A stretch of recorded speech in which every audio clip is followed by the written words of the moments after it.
Salut les soudeurs, c'est Patrick et aujourd'hui on va parler découpe plasma. Alors j'ai déjà fait une vidéo où je présente le procédé de découpe plasma, donc là je vais pas parler de ça. En fait ce qui m'amène à vous parler de découpe plasma aujourd'hui, c'est que dernièrement Lidl a sorti un découpeur plasma et je vois pas mal de discussions en ligne, certaines personnes qui disent qu'elles sont très contentes, d'autres personnes qui disent que ça fonctionne pas bien, etc.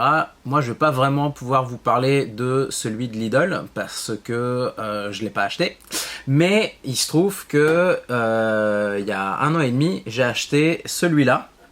Donc je l'ai acheté sur AliExpress, c'est la marque Hero Cut et c'est le modèle Cut 45i. Alors pourquoi je vous parle de celui-là? Parce que je pense que c'est sensiblement le même type de matériel que celui qui est vendu chez Lidl. Si je dis pas de bêtises, la torche c'est même exactement la même. C'est un modèle PT31. Je pense que ce sont les mêmes consommables. Si c'est pas le cas, n'hésitez pas à me le dire dans les commentaires. Et voilà, donc en fait il se trouve que moi cet appareil je l'avais acheté parce que j'utilise quand même régulièrement le découpeur plasma et j'habite sur un bateau. Souvent j'ai des découpes à faire qui sont un peu particulières avec des formes bizarres, notamment des cercles pour faire du hublot, des choses comme ça. Du coup c'est vraiment un outil de choix pour moi et en fait j'ai un découpeur plasma de la marque Tailwind qui commençait à montrer des signes de faiblesse. J'étais en plein milieu d'un chantier, du coup je me suis dit je vais pas prendre de risque, je vais en acheter un autre des fois que le Tailwind me lâche en cours de route, comme ça au pire des cas j'en aurai un sous la main. Celui-là je l'avais acheté donc sur AliExpress, je l'ai payé 157,75 € je pense, avec la livraison, sachant que c'était livré je pense par DHL, quelque chose comme ça. Depuis l'Espagne, je l'ai reçu en 3 jours, je pense, super rapide. Voilà. Donc, alors, je vais quand même parler un peu de ce poste. Je vais pas faire un test à proprement parler. La raison pour laquelle je fais cette vidéo, c'est parce que j'avais un petit projet à faire aujourd'hui. J'allais utiliser donc mon poste Tailwind parce qu'il y a le compresseur intégré, c'est un peu plus pratique. Et puis là, je me suis dit, je vois pas mal de discussions quand même sur les découpeurs plasma, comme ça, premier prix on pourrait dire. Et du coup, je voulais montrer un peu ce que c'est capable de faire. Donc, le projet en question que j'avais, donc comme je vous l'ai mentionné, j'habite sur un bateau et en fait j'avais une ouverture qui était faite dans la coque, une ouverture circulaire, et il se trouve que je voulais poser un hublot à côté, plus loin. Donc du coup je voulais reboucher cette ouverture. Donc ce que j'ai fait, c'est que j'ai pris un morceau de tôle, je l'ai plaqué sur mon ouverture, j'ai tracé la forme de mon ouverture et ensuite je l'ai découpé au plasma. Du coup vu que je vais être vraiment au plus proche de mon ouverture pour avoir moins de boulot après à meuler, à ajuster, etc. et puis pour pouvoir souder facilement, voilà, ça demande quand même une découpe assez propre tout autour. J'ai fait ça sur de la tôle de 5 mm. Donc voilà, vous allez pouvoir regarder tout ça et puis on se retrouve après pour discuter de tout ça. Donc ça, c'est l'ouverture qu'on va vouloir boucher. Donc il y a la tôle que j'ai découpée derrière. Je vais la mettre devant. On va tracer et après j'irai découper. Voilà, j'ai marqué le tracé. J'ai pris des repères en haut et en bas pour bien l'aligner par la suite. Donc là on n'a plus qu'à essayer de découper ça le plus précisément possible pour essayer d'avoir un tout petit jour entre les deux pour la soudure. Je me suis mis à 25 ampères pour essayer d'avoir une découpe bien propre. Je vais y aller vraiment lentement, je vais essayer de garder un œil sur mon tracé et d'amener le bain de fusion, le trait de découpe vraiment bien au bord de ce qui a été tracé, en essayant d'y aller calmement mais sûrement. Donc je vais commencer sur le bord, je vais venir jusqu'à mon cercle et ensuite on va y aller par petits bouts. On va voir ce que ça donne.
préfère prendre mon temps, ça laisse aussi le temps à l'appareil de refroidir au besoin pour pas qu'il rentre en protection thermique.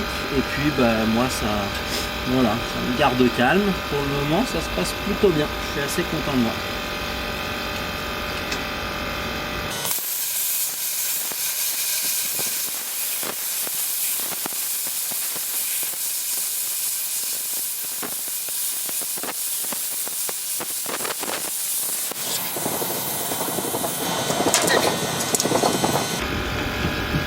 Je me suis un peu éloigné de la main, je vais reprendre un peu avant, je vais essayer de revenir plus proche.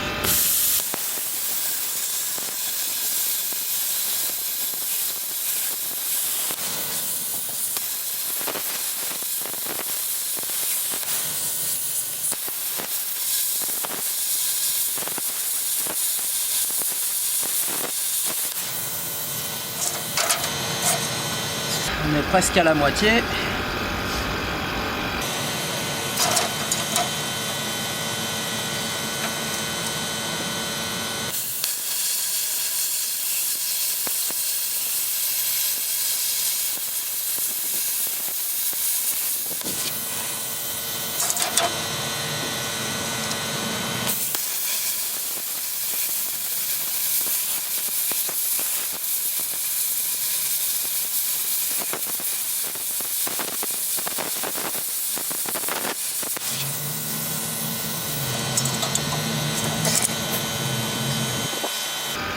Bon là j'arrête pas de bouger la masse, évidemment si j'étais sur du métal qui n'était pas aussi dégueu, j'aurais pu juste me mettre en dessous, comme ça bah, j'avais le contact, mais bon là j'y vais progressivement comme ça marche aussi bien.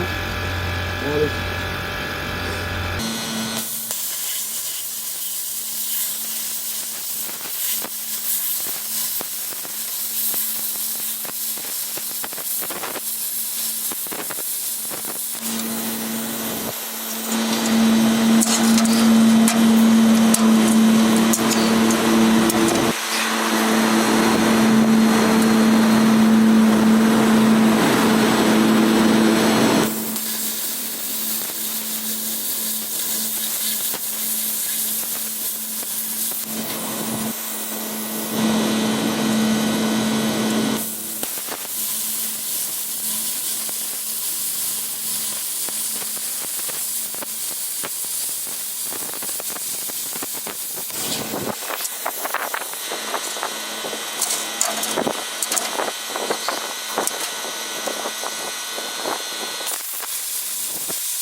Ligne droite, même si c'est un cercle.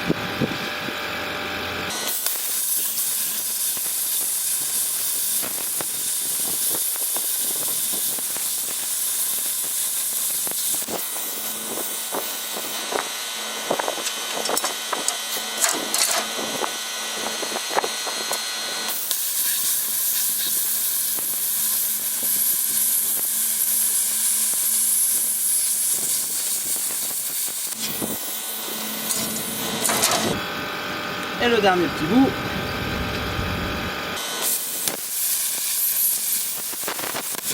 Hop.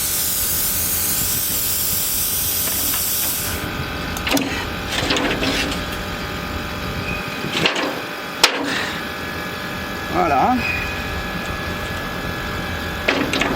Hop. C'est pas mal du tout.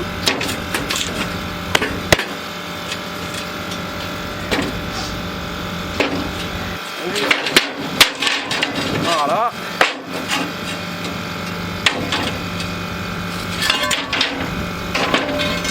Et on a notre pièce. Donc là,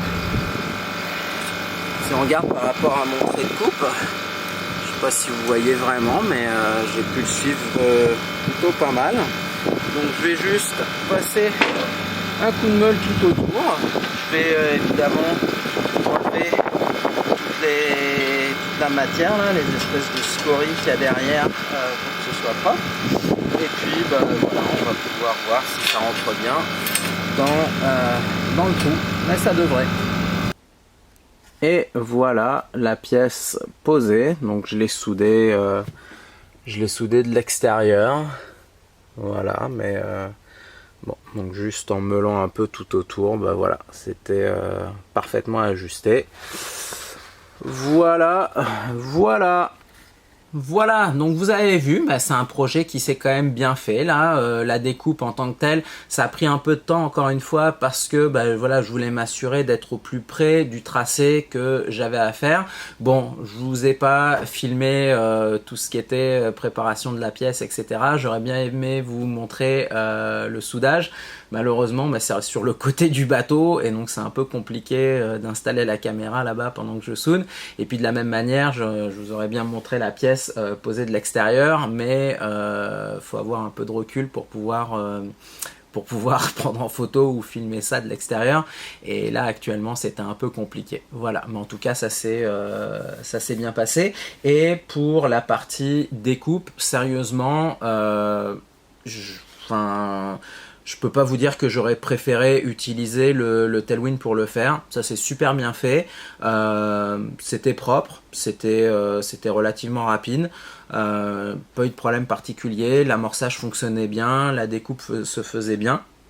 Donc sérieusement, pour ce genre de travaux, ben ça vaut pas nécessairement la peine de dépenser plus que ici 160 €. Évidemment, bah, si vous mettez plus cher, potentiellement, vous allez peut-être avoir un poste où, mettons, les câbles vont être un peu plus longs, le facteur de marge va être un peu meilleur, même si ici, j'en ai pas parlé, mais on a un facteur de marge qui est donné à 60%, 32 ampères, 100%, 25 ampères, 35% à 40 ampères. Après, c'est sûr, si vous allez dans des plus fortes épaisseurs, ou bah, je dirais c'est juste peut-être les épaisseurs qui vont être plus une limitation. J'essaierai de faire un test où on essaye de découper de la tôle plus épaisse.